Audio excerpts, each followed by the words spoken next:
In almost every Dolly Parton film, she plays a character who defies expectations that people have of her because of her background or looks. In 9 to 5, she plays the busty secretary that everyone thinks is sleeping with the boss, but actually hates his sexual harassment. If you ever say another word about me or make another indecent proposal, I'm gonna get that gun of mine, and I'm gonna change you from a rooster to a hen with one shot. In The Best Little Whorehouse in Texas, she runs a brothel that the outsiders treat as morally corrupt, but is actually very well known and respected by her community. In Rhinestone, she's a country girl who mentors the big city boy on show business instead of the other way around. She runs a radio show in Straight Talk where she shares real wisdom despite not having an education, and in Steel Magnolias, she runs the beauty salon, which can often be seen as vapid or frivolous, but is actually the place in the film where the women build community. By sharing this space of beauty together, the Magnolias become as resilient as steel. People often describe Dolly as playing herself in these films because the characters often have the same personality, beliefs, and even background as her. And part of that is this defiance of expectation.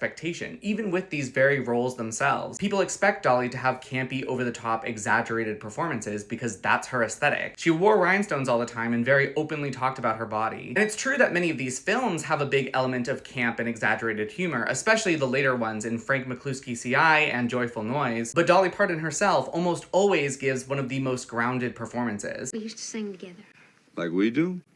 but on Peach. Just like Dolly herself, her characters are sometimes aesthetically over the top, but earnest in their attitude and work. It's honestly very impressive to watch and allows her to be in such a big range of comedies, from the zany, campy 9 to 5 to the more emotional and grounded Steel Magnolias. What the hell's this for? Makes you pretty. Very rarely am I this affected by the death of a celebrity, but a few months ago, my boyfriend invited me to go to Dollywood with his family for my birthday, and since then, we've been watching everything that Dolly Parton has ever been in. That's why you may have already seen me talk about some of her films recently, and I actually have video drafts on basically all of the others. And the thing is, a lot of people already know about how wonderful Dolly Parton was as a country singer and person in general. She loved and supported everyone and had a whole charity dedicated to promoting literacy. But I just wanted to take a moment to highlight that she was also a great actress. She may not have been in many films, but she was iconic and amazing to watch in all the ones she was. And if you haven't seen one of her films before, I highly recommend doing so today.